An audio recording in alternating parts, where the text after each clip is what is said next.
Changing subjects, we have to mention the passing of U.S. Senator Dianne Feinstein of California. We learned this afternoon that she passed at the age of 90. She was certainly a giant of politics in California, and she served in Congress up until the very end, didn't she? Yes, and she was really a figure of Congress, whether you're talking about the Democrats, but also just in general.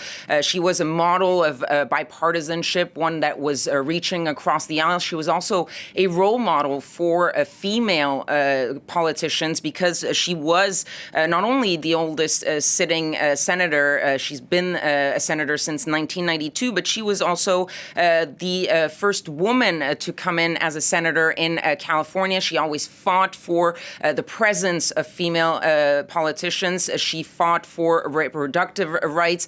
She also was a liberal giant, if you will, a Democratic giant, because she fought for things like gun control. She was involved in that 1994 assault weapons ban that was much talked about in recent years. So she was really a figure that you couldn't avoid in the U.S. Congress. The only issue is that towards the end of her career, as her health was declining, she received criticism, especially from the progressive wing of the Democratic Party, for not stepping down earlier, for not letting a new generation come in. But she will be remembered as really a champion of women politicians, a champion of democratic ideals, and really someone that worked across the aisle at a time right now when that is becoming extremely rare. California, a really important state, a very big state. She was one of two senators. What now happens to her seat?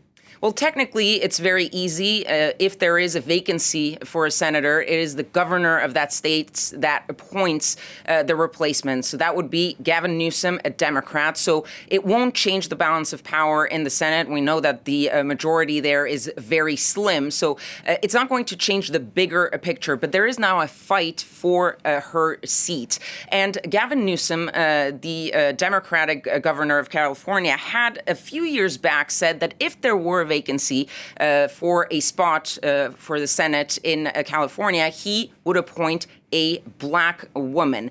He has since changed his mind. Just a couple of weeks ago, he said that he didn't want to get involved in the primary because there is already a primary coming up in a few months to replace her. Three candidates, Barbara Lee, Adam Schiff, Katie Porter, three representatives, three bigwigs of the Democratic Party.